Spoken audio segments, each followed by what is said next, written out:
La voz de Javier Treviño. Hoy, como todos los miércoles, tenemos el gusto, el privilegio de hablar con Javier Treviño, quien además hoy nos propone un tema realmente provocador, Javier, y un ángulo del que se ha hablado poco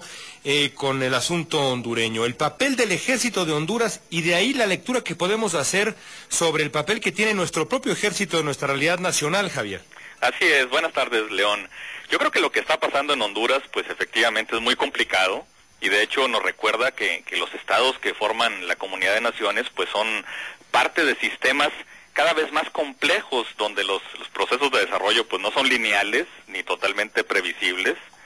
Y cuando hablamos de la construcción de regímenes democráticos, por ejemplo, pues no hay una sola forma para lograrlo, ni una misma ruta que sea perfectamente trazada, que se pueda seguir con claridad,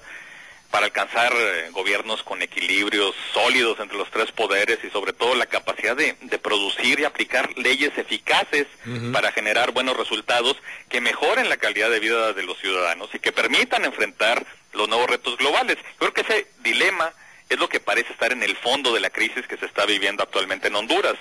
Y yo creo que también de algunos de los retos más delicados que enfrentamos aquí en México. Honduras es un país con muchos problemas, pero con un nivel de desarrollo institucional, podríamos decir, significativo, que sin embargo esto no impidió que se desatara una crisis que llevaba ya un buen rato de estarse cocinando. Tan es así que el gobierno de Estados Unidos filtró que había estado negociando entre las partes para evitar que la situación se desbordara, evidentemente pues sin mucha suerte, y reflejando en parte el peso que ha perdido en la región durante los últimos años, y también el peso que han ganado otros actores en este juego geopolítico de suma cero, pues particularmente Venezuela, que así sean peras o sean manzanas, pues ha logrado conformar un bloque de apoyo al que de hecho se había unido el presidente Zelaya hace ya casi un año, en agosto del 2008, en una decisión que sorprendió a propios extraños, León, porque representó un viraje ideológico francamente radical, quizás desde entonces con la intención pues de emular al mandatario venezolano en esa búsqueda por una futura reelección presidencial. Pero lo que está ocurriendo en Honduras tiene una gran importancia para México, no solo porque aquí estamos a pocos días de las elecciones intermedias, que ojalá que pues nos conduzcan a nuevas formas estructurales en ese terreno político electoral, que inclusive podrían llevar a la reelección de legisladores y presidentes municipales, sino porque nuestras propias Fuerzas Armadas están jugando un papel cada vez más protagónico ante el salto que ha significado su creciente participación en tareas de seguridad pública como parte de la lucha contra la delincuencia organizada. Y yo creo, León, que es muy parte entender que en muchas partes del mundo se están replanteando las funciones tradicionales que desempeñaban las Fuerzas Armadas, ya sea por las dificultades para distinguir entre las amenazas externas o las amenazas internas a la seguridad nacional, por los avances tecnológicos que están trasladando los conflictos militares al ciberespacio, o también por fenómenos como el cambio climático y sus secuelas de desastres naturales. Las Fuerzas Armadas ya no pueden ser consideradas como recursos del Estado que había que tener guardados en los cuarteles,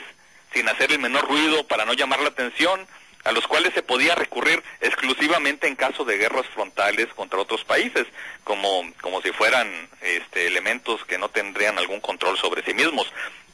Yo creo, León, que las amenazas transnacionales que enfrentamos actualmente en un mundo globalizado exigen la participación activa de las Fuerzas Armadas, y hay que hablar de esto, porque hay que impulsar una discusión seria acerca de ese papel que deben jugar al ser llamado el último recurso con que cuenta el Estado para garantizar su defensa. Un tema complicadísimo en México, ¿no, Javier? Muy, muy complicado. Y en el caso de Honduras, la crisis estalló, recordarás, León, porque el jefe del Estado Mayor de las Fuerzas Armadas pues se negó a cumplir una orden presidencial directa para repartir papelería electoral. Una orden que daba la espalda a lo que había dicho el Congreso y la Suprema Corte de la Nación, ¿no? Exacto, iba en contra de la misma ley electoral y de otra ley específicamente aprobada por el Congreso y que prohibía la realización de esa consulta popular que pretendía realizar el presidente Zelaya sobre la instalación de una asamblea constituyente. Bueno, es cierto que la institución castrense debe asumir el principio de obediencia al titular de un poder ejecutivo legítimamente constituido, pero la clave está en que esa obediencia no puede ni debe ser ciega porque entonces se corre el riesgo gigantesco de que un mandatario, que por una razón u otra, digamos, pierde el rumbo, decide utilizar a las Fuerzas Armadas en un sentido que atente contra la misma seguridad del Estado, o más grave aún, León, contra la integridad de la propia ciudadanía, mediante acciones represivas injustificables. Yo creo que ha pasado en Irán, pues sí, en otros sitios. Así es, y hoy lo destacaba interesantemente la editorial del Wall Street Journal, comparando lo que estaba haciendo la administración de Estados Unidos en el caso de Honduras y que no lo hizo con el caso de Irán. Y yo creo que en México, sin duda, pues la memoria del 68 todavía está fresca, y ante la necesidad, y por qué no decirlo, la conveniencia de recurrir a las Fuerzas Armadas para diversas tareas relacionadas con seguridad interna y protección civil, es indispensable que se precise cuanto antes el fundamento legal en el que se está basando su desempeño. Y ese llamado, León, ya lo hizo el propio secretario de la Defensa el Día del Ejército, para que el Congreso debatiera con carácter urgente las 6 jurisprudencias de la Suprema Corte que le dan competencia al Ejército en las tareas de seguridad pública que está llevando a cabo, y debería ser más que suficiente para tratar de despejar esas posibles dudas sobre la legalidad de su actuación y evitar así que el día de mañana, cuando tengamos un nuevo gobierno, pues alguien busque crear una comisión de la verdad o alguna otra instancia de ese tipo, con la intención de reclamarle su disposición de haber obedecido una orden presidencial. León, las Fuerzas Armadas de México son uno de los pilares institucionales más sólidos con que contamos, y si no los cuidamos, al menos con reglas claras, pues únicamente estaríamos dando otro paso muy peligroso hacia la ingobernabilidad. Importantísima, llama la atención. Gracias.